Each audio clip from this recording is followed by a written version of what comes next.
Que Dieu vous bénisse. Amen. Que Dieu vous bénisse. Amen. Je vous apporte un sujet qui est souvent controversé. De Malachie 4. C'est ce que nous allons voir aujourd'hui. C'est un sujet à polémique où les gens disent que Malachie 4 dont on parle, c'est Jean-Baptiste. Est-ce que c'est vraiment Jean-Baptiste? Il n'y a pas un autre Élie? C'est ce que nous allons voir aujourd'hui. Amen. Alors, pour dissiper ces malentendus, donc nous allons lire les Écritures qui vont nous permettre d'être éclairés. Alors, nous allons lire dans Malachie 4.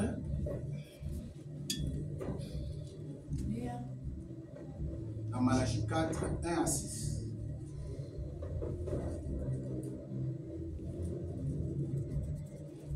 C'est lui qui en a béni parce que moi. Malachie 4, 1 à 6.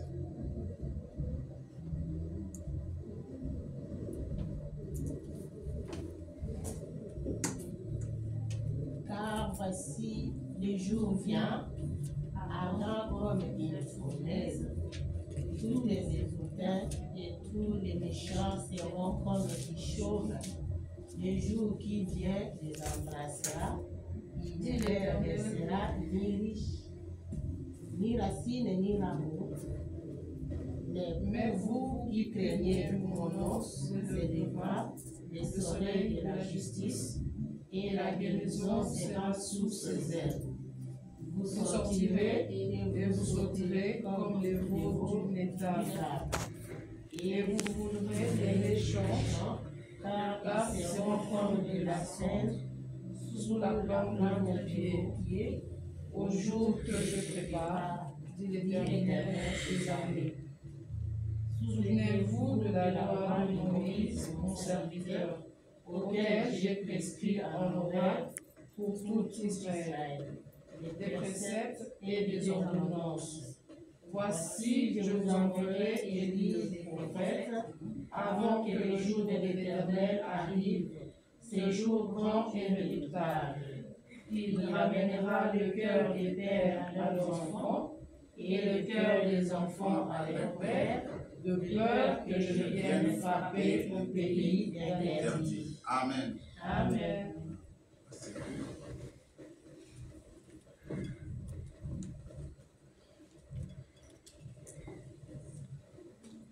Le sujet est controversé. Nous voulons, par la lumière de la parole de Dieu, savoir si dans Malachie 4, il n'est parlé que de Jean-Baptiste. C'est ça le sujet toujours que j'ai intitulé Malachie 4, 5 à 6. 2. Élie, identification et mission. Malachie 4, 5 à 6. Malachie 4, 5 à 6. 2. Élie, identification et mission.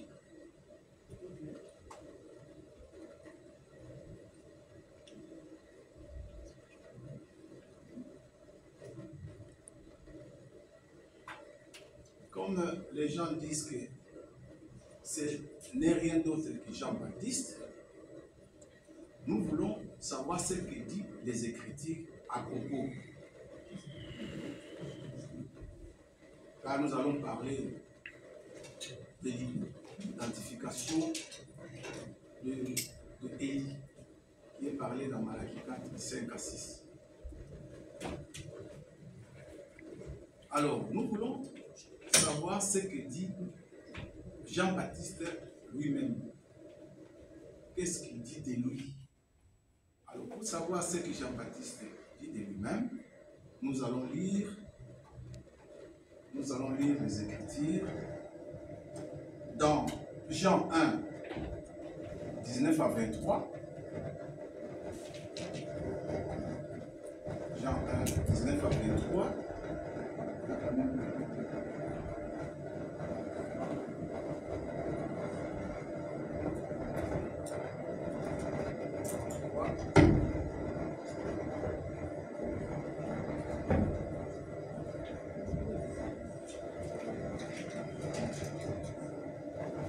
Jean chapitre 1.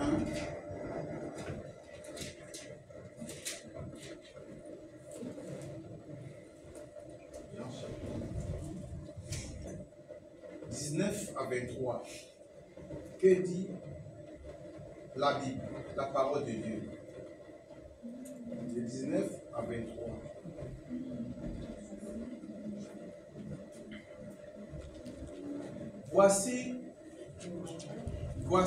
Voici les témoignages des gens.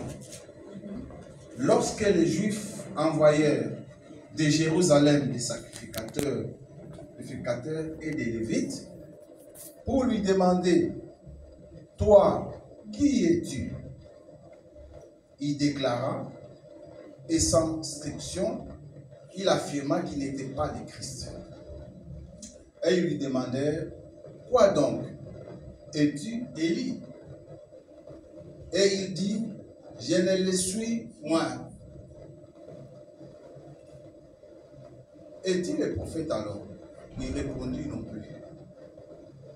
Alors ils lui demandèrent, « Qui es-tu? » Afin que nous donnions une réponse à ceux qui nous ont envoyés. Que dis-tu de toi-même? Moi, dit-il, je suis la voix de celui qui crie dans les déserts. Aplanissez le chemin du Seigneur, comme a dit Ésaïe, le prophète.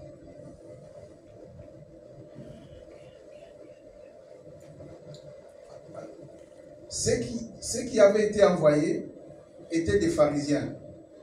Ils lui posèrent encore cette question. Pourquoi donc baptise-t-il? Bon, là, on ne va pas aller pour le baptême. Donc Jean-Baptiste a répondu qu'il n'est ni Christ, ni le prophète. Il s'est identifié à une promesse qui se trouve dans l'Ancien Testament, Ésaïe 40, verset 3. C'est ça l'identification de Jean-Baptiste. Alors pour connaître que cette personne dont on a parlé dans la Bible, c'est lui, donc il y a dû avoir ce qu'on appelle un accomplissement. Si la promesse s'accomplit dans la vie de cette personne, donc c'est en ce moment que nous allons comprendre, c'est la personne qui a été, qu'on parle dans la promesse. Oui. Alors on peut lire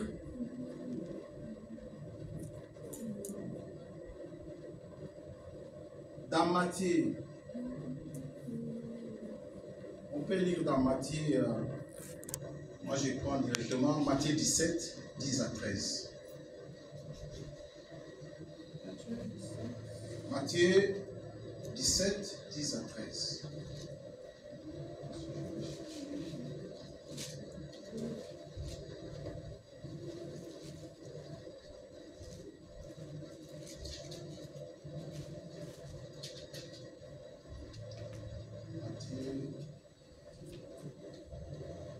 Matthieu 17.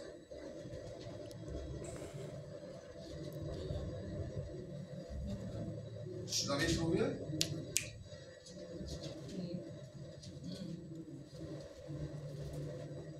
Matthieu 17, 10 à 13.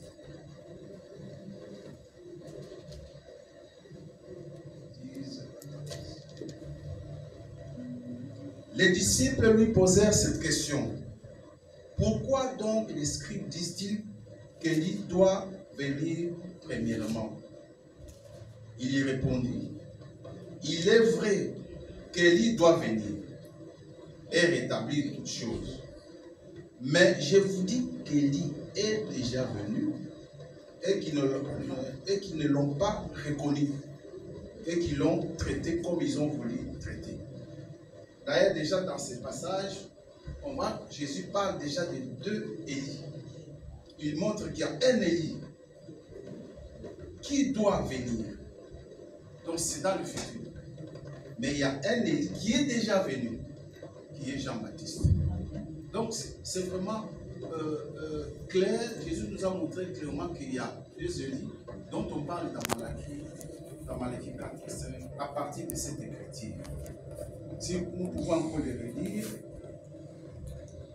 à 11, il répondit, il est vrai qu'Élie doit venir, retenez ça bien, et rétablir toutes choses. Mais je vous dis qu'Élie est déjà venu et qu'ils ne l'ont pas reconnu. Ils l'ont traité comme ils ont voulu traiter. Mais ils attendaient cet Élie-là. C'est pour ça que Jean-Baptiste je ne sais pas si je vais dire qu'il a nié. Il a dit que je ne suis pas Élie. C'est parce qu'il savait qu'il y avait un Élie qu'on appelle Élie de rétablissement de toutes choses. C'est pour dire que ce n'est pas moi cet Élie-là. Moi, ma mission, elle est différente de Élie qui viendra, mais qui n'est pas encore venu. Alors, qu'est-ce que Jésus aussi déclare pour Jean-Baptiste? Les propos, les déclarations de Jésus à propos de Jean-Baptiste, c'est que nous avons lu dans Matthieu 17, 10 et 13. Nous pouvons prendre aussi Matthieu 11, 7 à 14. Comme ça, nous allons suivre aussi les témoignages de Jésus à propos de Jean-Baptiste. Matthieu 11, 7 à 14.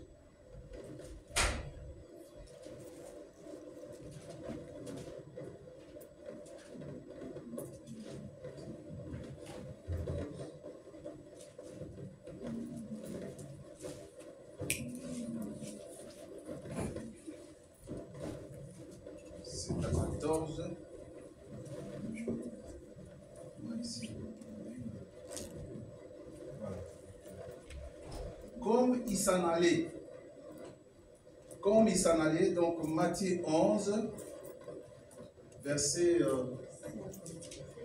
7 à 14. Comme il s'en allait, Jésus s'est mis à dire à la foule au sujet des gens: qu'êtes-vous allé voir au désert? Un roseau agité par les vents? Mais qu'êtes-vous allé voir? Un homme vêtu d'habits précieux? Voici, ceux qui portent des habits précieux sont dans la maison du roi. Qu'êtes-vous donc allé voir? Un prophète? Oui, vous dis-je, est plus qu'un prophète. Car celui dont il est écrit: voici, j'envoie mon messager devant ta face pour préparer ton chemin devant toi. Je vous l'ai dit, en vérité, parmi ceux qui sont noms des femmes, il n'y en a point parmi de plus grand que Jean-Baptiste. Donc ici, Jésus montre que Jean-Baptiste est un prophète, mais dans l'écriture que nous venons de lire, Jean-Baptiste lui-même, quand on lui pose la question, il dit que je ne le suis pas. Est-ce qu'il y a contradiction entre ce que Jean-Baptiste a déclaré et ce que Jésus a déclaré? Il n'y a pas de contradiction. Il a voulu montrer la mission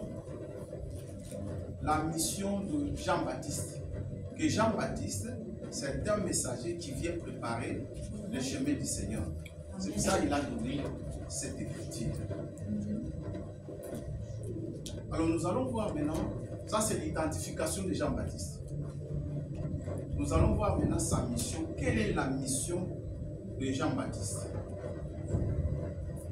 La mission de Jean-Baptiste. La mission de Jean-Baptiste ou fonction de Jean-Baptiste. La Bible déclare dans Luc 1, 17, ça c'est pour l'identification et fonction, la mission de Jean-Baptiste. Dans Luc, celui qui est rapide, qui a trouvé, peut dire Luc 1, 17. Luc 1, 17. Il marchera devant Dieu avec l'esprit et la puissance d'Élie pour ramener les cœurs des pères vers les enfants et les rebelles à la sagesse de justice, afin de préparer au Seigneur un peuple bien disposé. Amen. Donc c'est ça la mission de Jean-Baptiste. C'est de ramener les cœurs des pères aux enfants. Regardez bien, on n'a pas dit que lui, il va ramener les cœurs des pères aux enfants, et c'est lui qui va encore ramener les cœurs des enfants au père. Sa mission est dans Luc 1, 17.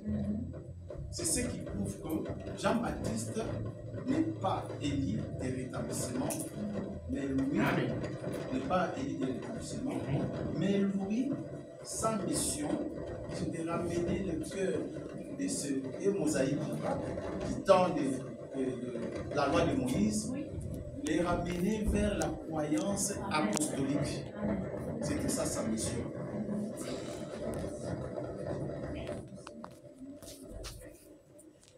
Alors, là, on a identifié Jean-Baptiste.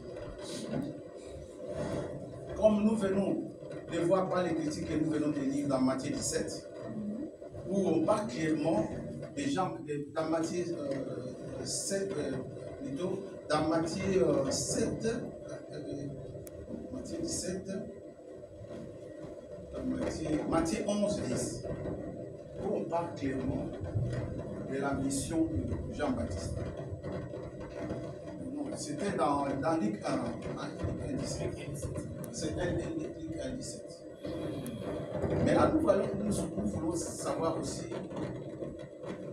quelle est la mission de cet Élie, le deuxième Élie, parce qu'il est déjà identifié. L'Écriture dans Matthieu 17 nous a prouvé qu'il y a deux Élie. Maintenant, ce deuxième Élie, c'est qui? Pour nous qui croyons le message, l'Élie dont on parle, le deuxième, nous croyons au prophète Branham, que c'est lui qui est cet Élie dont on parle. Parce que si on parle de deux Élie, que ces gens-là nous prouvent qu'il y a un deuxième Élie qu'eux connaissent. Parce que c'est bien écrit dans la Bible que lui, sa mission, c'est de ramener les cœurs des pères aux enfants. Bon, maintenant, pour ramener les enfants, le cœur des enfants au père, qu'il montre celui-là qui a accompli cette mission. Sinon, pour nous, nous croyons que c'est Frère Branham. Alors, Frère Branham, sa mission est dans Malachie 4, 5, 6. Sa mission est dans Matthieu 17, verset 10 à 12.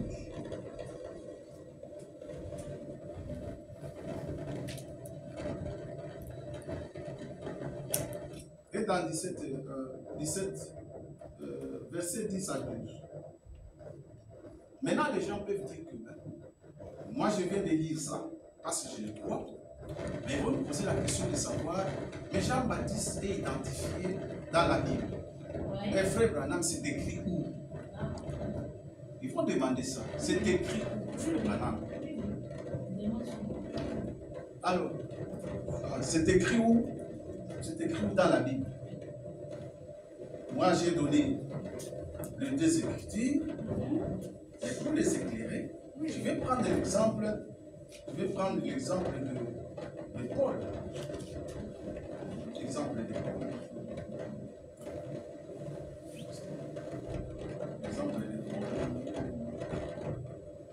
Voilà. Je vais prendre l'exemple de Paul.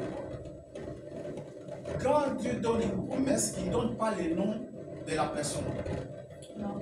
Nous comprenons que la promesse, cette promesse-là est identifiée à telle personne si nous voyons l'accomplissement de cette promesse dans la personne. Alors si on va prendre pour Paul, pour éclaircir, Paul est annoncé dans Ésaïe 49, 6. C'est là la promesse. On n'a pas parlé, on n'a pas donné le nom de Paul. Mais comment nous savons que c'est Paul dont on a parlé dans cette promesse, c'est parce que quand on voit l'accomplissement de cela, l'accomplissement, si nous pouvons lire, c'est dans Acte 13, versets 46 à 47. C'est là où ça s'accomplit. C'est à ce moment-là que nous savons que c'est bon. Hein? C'est Acte 13, versets 46 à 47. C'est là l'accomplissement. Tu peux lire dans Ésaïe tout d'abord 49, la promesse, et puis nous allons voir l'accomplissement dans Acte 13, 46 à 47. Ésaïe 49, verset 6. Ésaïe 49, 6.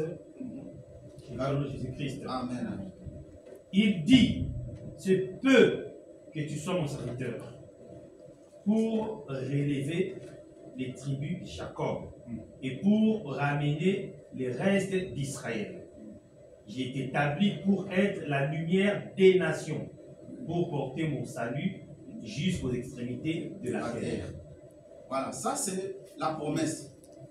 Maintenant, l'accomplissement de la promesse, c'est dans Acte 13, 46 à 47. Acte 13, 46 à 47.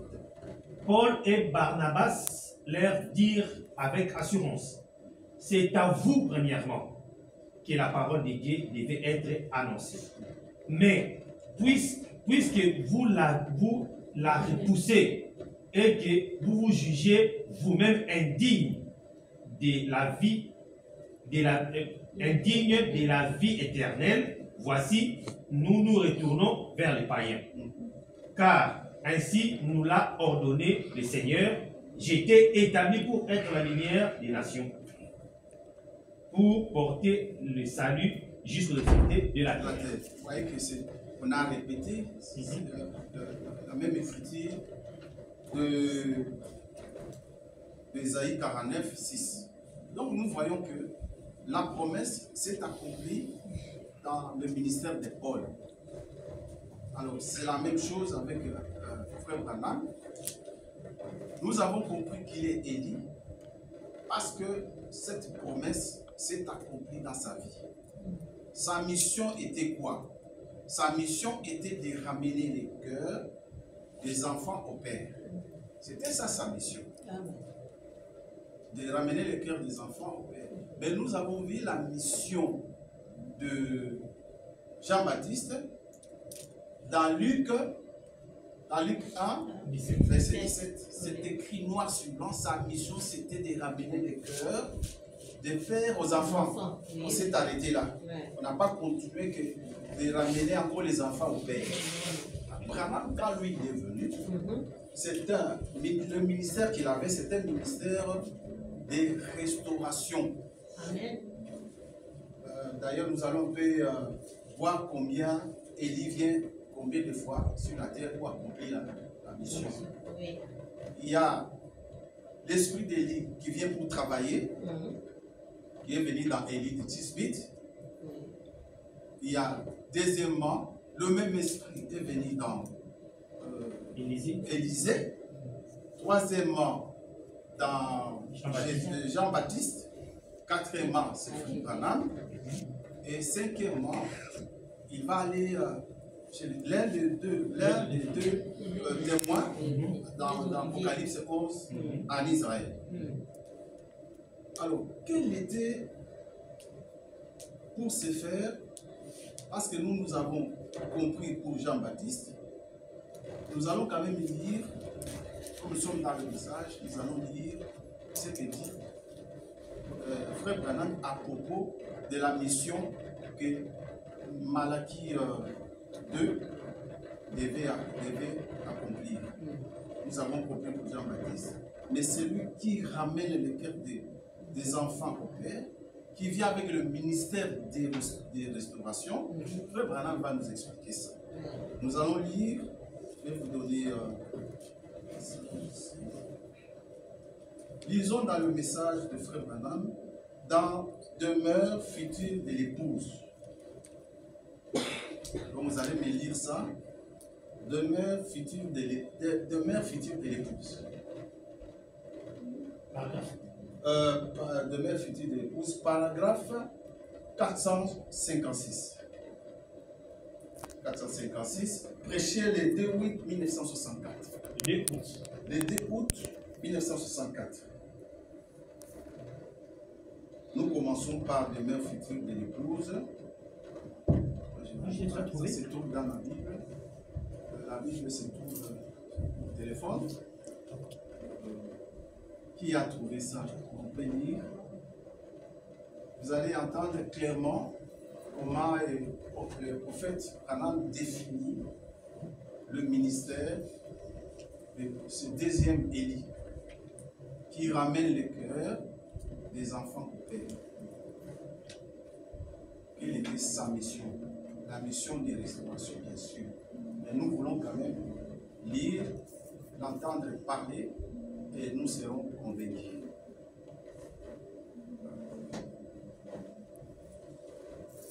On a trouvé? Je ne sais pas si c'est la même année. Oui, c'est ça. 456.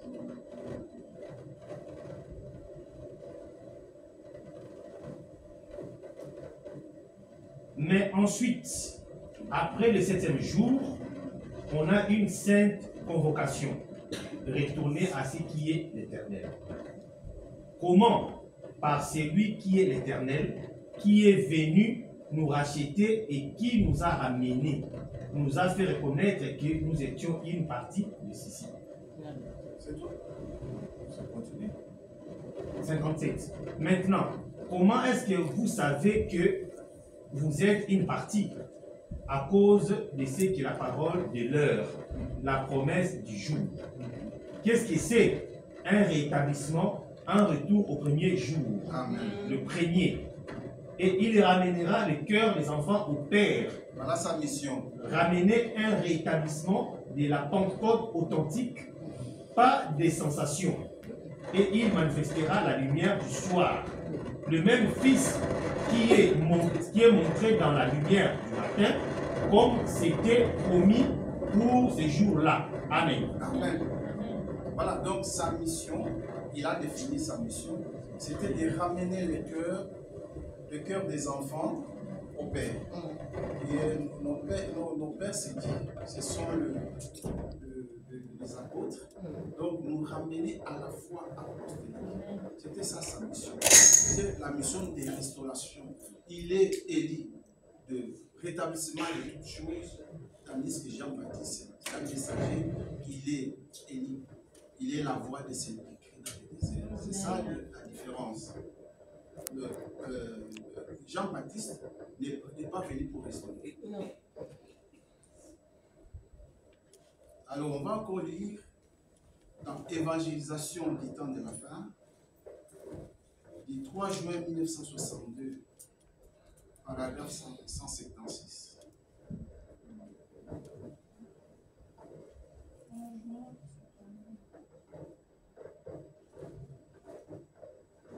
Combien? Pardon? 3 juin. Le 3 juin 1962. Paragraphe 176.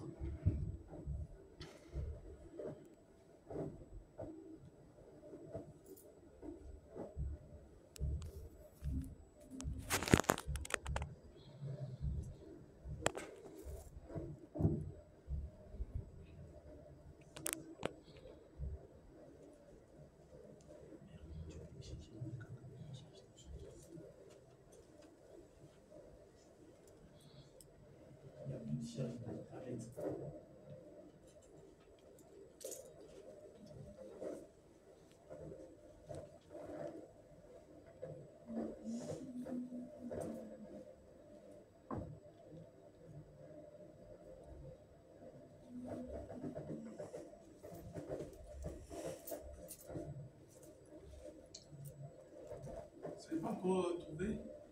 La tablette décharge. Ah, oui. Moi, les miens dans mon téléphone, j'avais même pris des photos. J'avais fait la capture, là. Les frères étaient en train de filmer. Voilà. Voilà, ça c'est tout là-dedans. Sinon, j'avais fait la capture.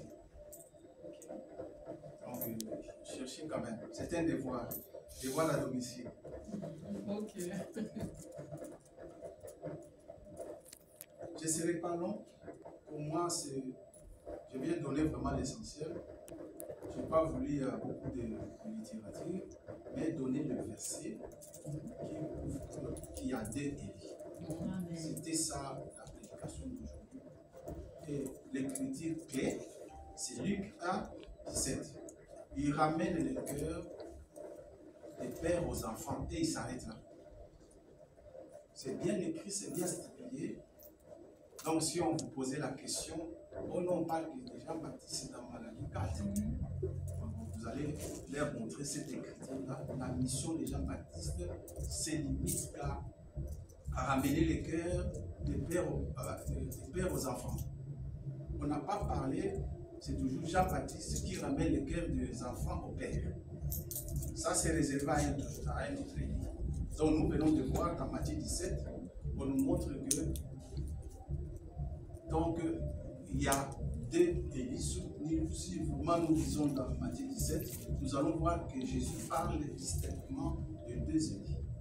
Mais tandis que les dénominationnels plutôt, ils disent qu'il n'y a que Élie.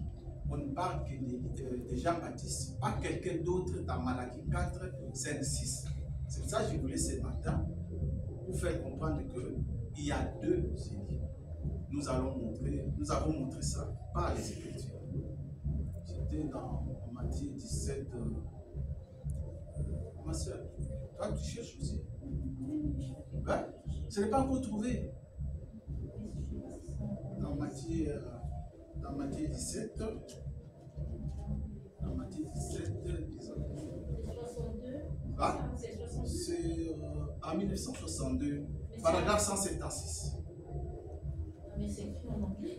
En anglais. Moi, c'est en français.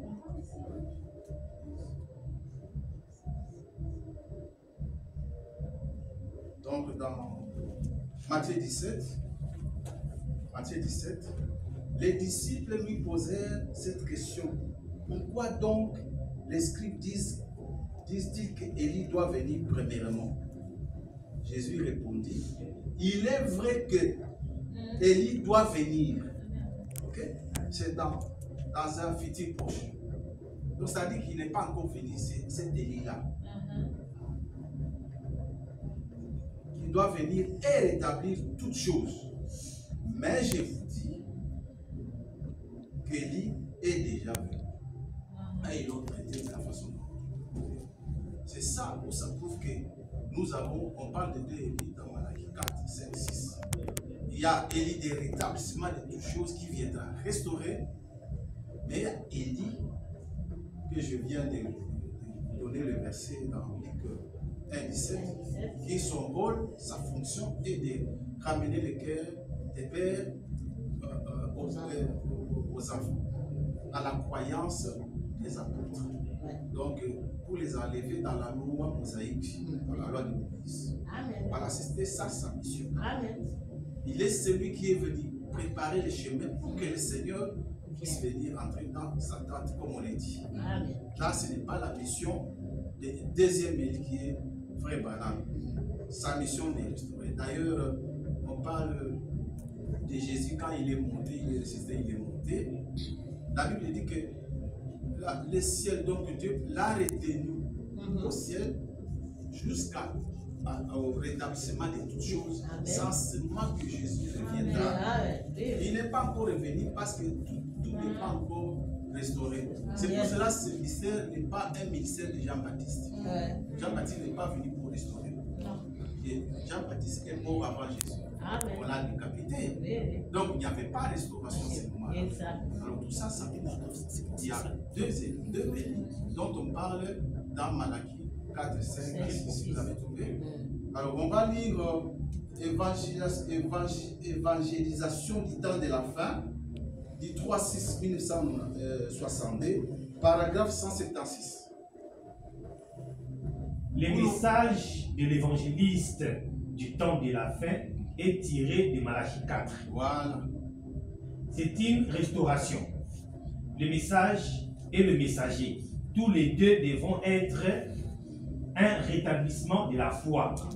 Jude a dit dans le livre de Jude, juste à peu près 30 ans après la crucifixion, il a dit: frères, je désire vivement vous écrire au sujet de notre foi commune, afin de vous exhorter à combattre pour la foi qui a été transmise aux saints une fois pour toutes. Voyez-vous,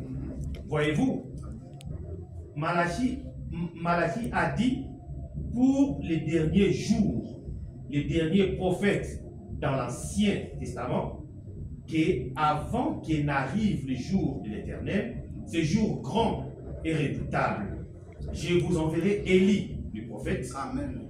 et il restaurera la foi des enfants, ou la foi des enfants au Père, Amen. juste avant les temps de la destruction. Qu'est-ce? C'est un message qui sort, un message et un messager de dernier jour, non pas pour les amener à un credo, mais pour les racheter vigoureusement à ces credos et les ramener à la foi originale des pères, les pères de la Pentecôte où l'Église doit se trouver dans les derniers jours. Amen. Pas les pères de la loi mosaïque, mais les pères de la Pentecôte. Si tu continues plus loin, il parle de Jean-Baptiste, qui est le messager de Malachie 3. Je continue. Si, il y en a. Les pères de la mosaïque, c'est Malachie 3. Voilà. J'envoie mon messager devant ma face pour préparer le chemin devant l'Éternel. Amen. Il Là, précise parlez Matthieu de Jean-Baptiste. Qu'il est le messager, ce n'est pas sa mission de restauration. C'est un messager que Dieu a envoyé pour préparer la venue ou l'arrivée de notre Seigneur Jésus-Christ. Voilà un peu, je n'avais pas vraiment beaucoup, je ne vais pas m'attarder à beaucoup de littérature. Je voulais juste vous donner les écritures dans la Bible qui sont clés pour nous démontrer qu'il y a deux Élie. Je viens de donner la mission de Jean-Baptiste et nous venons aussi de lire la mission de Frère Branham en tant qu'Élie. Il a le ministère des restaurations, tandis que Jean-Baptiste a le ministère. Son ministère, il est venu préparer le chemin pour notre Seigneur. Alors c'est pour ça qu'il a ramené la foi des pères, donc le mosaïque, le vieux rabbin que vous connaissez, il les a ramenés à la croyance et la Pentecôte. C'était ça la mission pour Jean-Baptiste et la mission pour les prophètes Branham. Je crois que j'ai donné tous les éléments qui vous permettront, même si on vous aborde, vous êtes capable de répondre à la personne et de les convaincre avec les Écritures. Amen.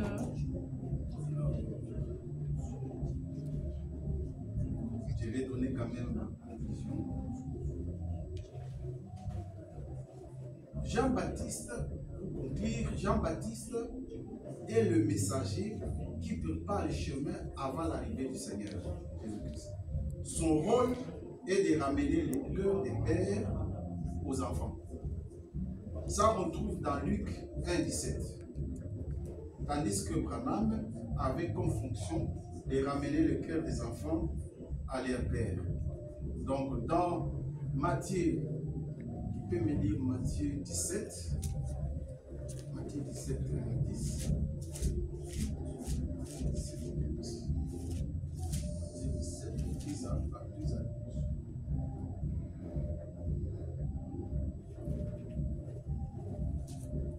Bien, je l'ai dit. Bon, je vais lire. Les disciples lui posèrent cette question. Pourquoi donc les scribes disent-ils qu'Élie doit venir premièrement?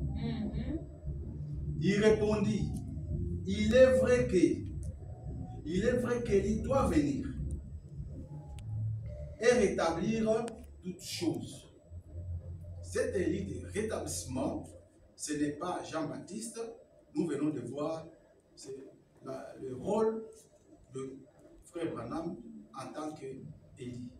C'est de ramener maintenant le cœur des enfants à la croyance de la Pentecôte. Mais je vous dis qu'Élie est déjà venu. Élie là, que vous attendez là, est déjà venu. Mais quand je vous parle d'Élie qui viendra, là c'est dans le futur. Donc ça montre que clairement, par ici, il nous a montré qu'il y a deux Élie. Élie qui est déjà venu et Élie qui viendra. C'est ça la différence. Je voulais passer ces écritures pour éclairer, afin de dissiper ces malentendus. De dissiper ces malentendus pour que tout soit clair, que nous avons on a donné la mission de chacun et leur identification. Ils sont identifiés aux Écritures. C'est ce que je viens de vous donner. En tout cas, c'est ça ce que moi j'avais. Je n'ai pas voulu beaucoup de littérature, mais plus qu'on lise la parole de Dieu, comme ça, ça nous éclaire. Et ça reste ancré dans nos cœurs. Voilà, que Dieu vous bénisse. Amen. Amen.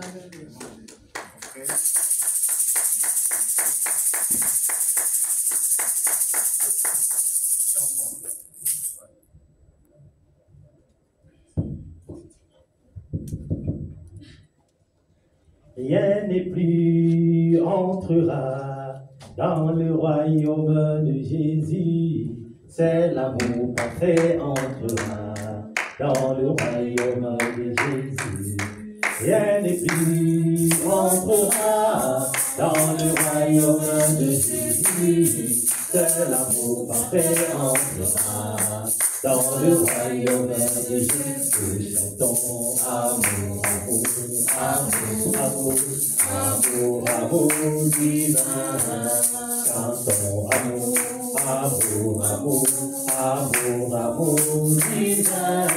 Puis j'appellerai chaque frère, mon bien-aimé en Jésus. Puis j'appellerai chaque sœur, ma bien-aimée en Jésus. Puis j'appellerai chaque frère, mon bien-aimé en Jésus. Puis j'appellerai chaque sœur, ma bien-aimée en Jésus. Ton amour, amour, amour, amour, amour divin. Chantons amour, amour, amour, amour, amour divin.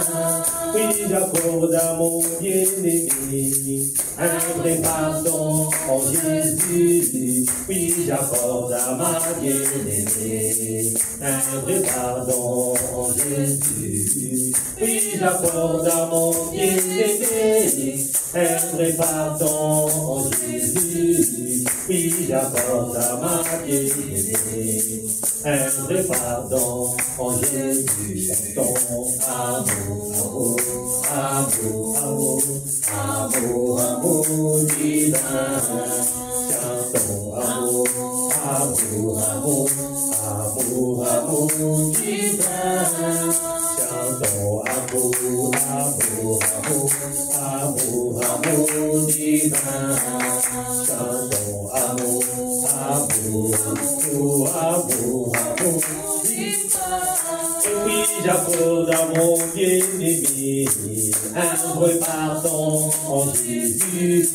Oui, j'accorde à ma bien-aimée un vrai pardon en Jésus. Oui, j'accorde à mon bien-aimé un vrai pardon en Jésus. Oui, j'accorde à ma bien-aimée un vrai pardon en Jésus. Amour, amour, amour, amour divin. Chantons amour, amour, amour, amour, amour divin.